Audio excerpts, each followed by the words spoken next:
This photo was sent in by Melanie, one of my photography students, and she loves to photograph barns, but felt as though in this picture that the sky was kind of flat compared to what she had seen in the moment and what she was trying to capture. And you can see the before and after. Definitely in the first photo, the sky was fairly dull. And so I want to show you how to make your skies really pop when you've taken the picture and the camera just didn't seem to capture what you saw. First of all, I want to show you some of Melanie's photos here, a few of the barn photos, just so that you can kind of see her creative process or the process that she went through. When it comes to her classes, she's basically in the camera setting stage, master all the camera settings so that when she goes out to make photos, she's free to be creative, work on composition, work the light, all that kind of stuff. When you know the camera settings, then your mind can be free to focus on other things. But I noticed in this little collection of photos here that there were these subtle little changes that she made. I mean, this first picture here was fine. She loves to photograph barns. This is obviously a photo of a barn. Most of the photo is of the barn. You see a bit of the sky in the top and a bit of the foreground. And you can see that definitely the sky caught her eye, because in the second photo, she leaves a lot more space for the sky. This is definitely my favorite shot, though. This is the before version, before I worked on the sky. And I'll show you how I did that. But I love that she got the tall grass in the foreground. Because if we go back to that first shot, there's not really a lot of interest in the foreground. I mean, kind of.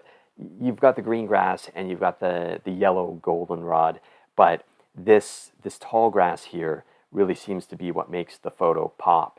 And then the last shot here with a little more sky and a little less grass. But to me, this was the shot that really did it for me. So I love her process of taking a few shots, not just one and then moving on, but moving around, trying a few different things, and ultimately getting something of interest in the foreground.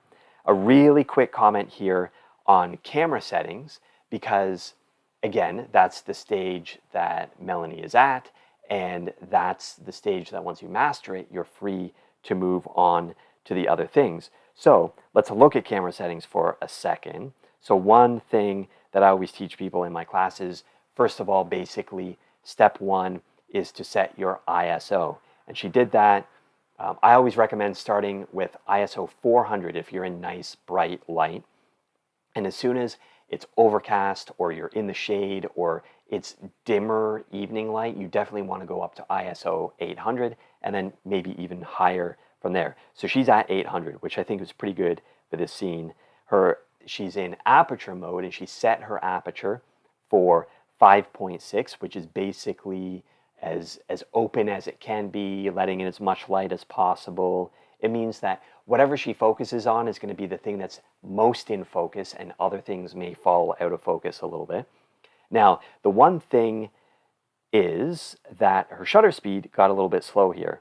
So this is the shutter speed, 1/60th of a second. And if you're hand holding a camera and you're not holding very still, you could end up getting a fuzzy picture, because the camera is taking so long to take the picture that any movement that happens with the camera or any movement that happens with your subject may end up resulting in motion blur in your photo. So the thing is, the non-technical thing is you got to feed your camera more light. Basically, your camera eats light and then it poops out pictures. And the more light you feed it, generally speaking, or the better the light you feed it, the better your picture is going to be. So feed it more light. And what's the easiest way to feed it more light? Well, take your ISO. First of all, you could ask yourself, well, could I open up the aperture more and let more light in that way? But I can see her here, her aperture is already at the lowest number, and you're not really going to be able to open it anymore and let more light in. So that's out. Basically, what she could do is set the ISO for, say, 1600, and that would allow her to get a quicker shutter speed. Now, for those of you who want to keep your shutter speed as low as possible, because remember, a higher ISO means you're going to introduce some grain and discoloration into the photo. So for those of you who want to keep the ISO as low as possible and you refuse to feed your camera more light, you've got to hold the camera as still as possible, maybe even put it on a tripod for a landscape scene like this. But the quickest way on the fly in the moment is just increase your ISO to a higher number like 1600, and that will make the camera more sensitive to the light. That's feeding your camera more light so that it can end up giving you a better picture. And notice here, now, like a good landscape photographer, she decided that she probably wanted more of the scene in focus. So she went to f11. And that means she's closing her aperture a bit. She's going with the highest aperture number, and more stuff in the photo is going to be in focus. Instead of just the barn being in focus, more will be in focus, like the foreground, the grass in the foreground, and then even into the background, more stuff will be in focus. She's increasing her depth of field. She's going to have a deeper photo. More stuff in her photo is going to be in focus. But guess what happens when you go with that higher aperture number to get more things in focus? You're actually closing the aperture. It's having an effect on the light. It's cutting off the flow of light into the camera. And so the shutter speed just dropped to like a devastatingly low speed where you're almost definitely going to end up with some blur in the photo because of the camera shaking a tiny little bit as you press the button, or the wind blowing the grass or something like that. That movement is going to get smeared across the photo. I'm actually surprised that the photo is as sharp as it is. And if we zoom in, you know, it's fairly crisp considering she's at a 15th of a second. I'm tempted to think that she was using a tripod, but it could just be that she has a really steady hand.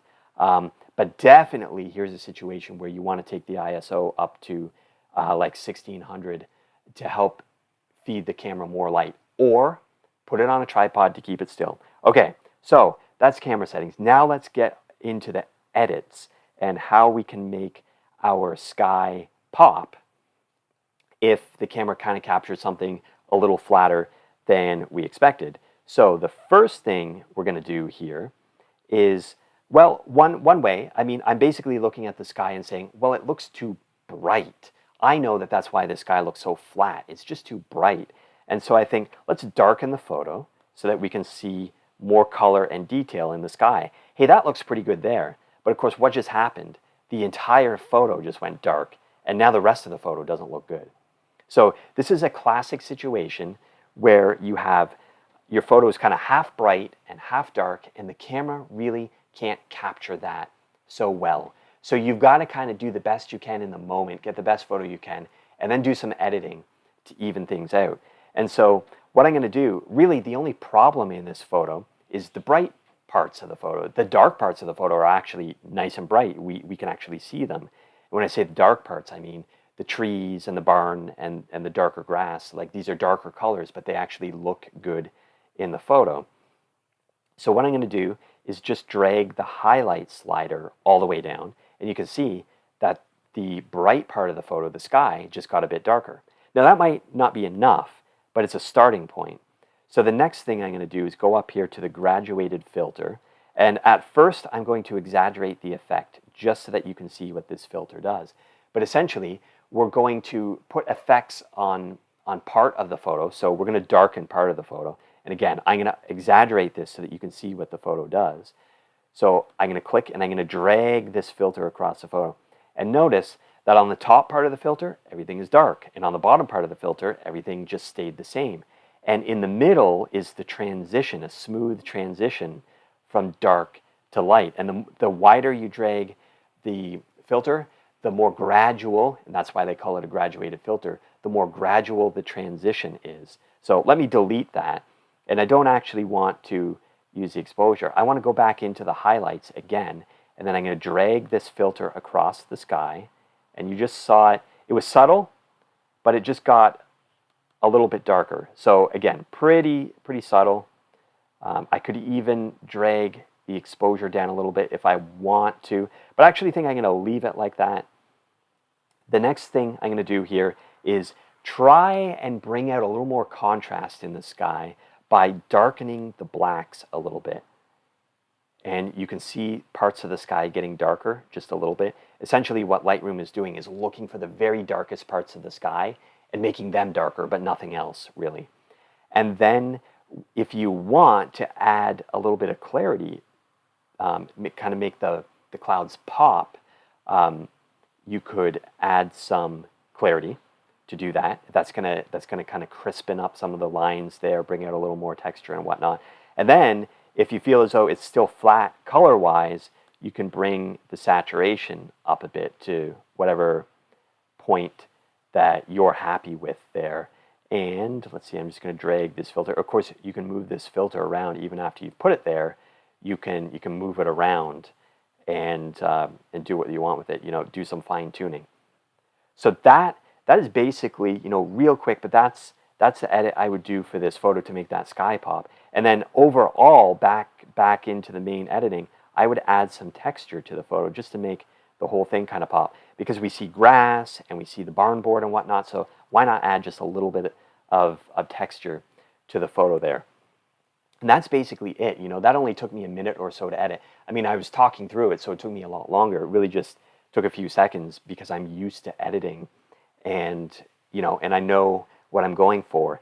If you want some ideas for advanced techniques, then one thing that you want to do is when you do photos like this where there's a lot of sky in your photo, especially when it's half land, half sky, shoot a raw file, and you will have a lot more control over editing your sky and making it look very natural when you edit it. So shoot raw.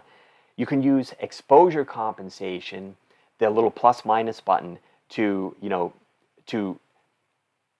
basically tell your camera, if you take a shot and you feel like it's too dark, you can tell your camera next time you take a photo, make it a little brighter or make it a little darker or something like that. Those of you who are students of mine, you know all about the plus minus button. If you don't yet, you're going to know by the time you're done lessons.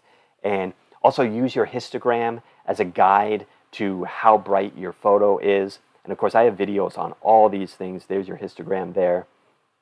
And then even try, now you really need to put your camera on a tripod, but try a photo merge technique where you take a photo that is too dark overall, but the sky looks really good, and then a photo that's kind of too bright, but the land looks really good and bright, and then a photo that's kind of right in the middle where the sky's not too bright, but the land's not too dark. It's kind of right in the middle, and then you merge those three photos together, and you get one photo where the sky looks great, the land looks great, everything looks great. And again, you're probably going to want to shoot raw for that. It's, again, these are advanced techniques, but the deeper you get into your landscape photography, and the more nitpicky you get and the more control you want, the more you're going to need these techniques of shooting raw and doing photo merges where you're able to capture great exposure in all areas. So Melanie, you did a great job on these photos creatively. I like your process. I think you ended up with a really good photo. Next time you do this, I'm going to encourage you to shoot raw. You can ask me about that at your next lesson. And great job. And just, some quick edits to your photo. And my philosophy with editing is you're either trying to fix a photo that went all wrong. That's not the case here. Or you're trying to put finishing touches on a photo that was really good to begin with. And so these were just finishing touches, edits. Great job. And I hope everybody learned something from your little struggle that you had here.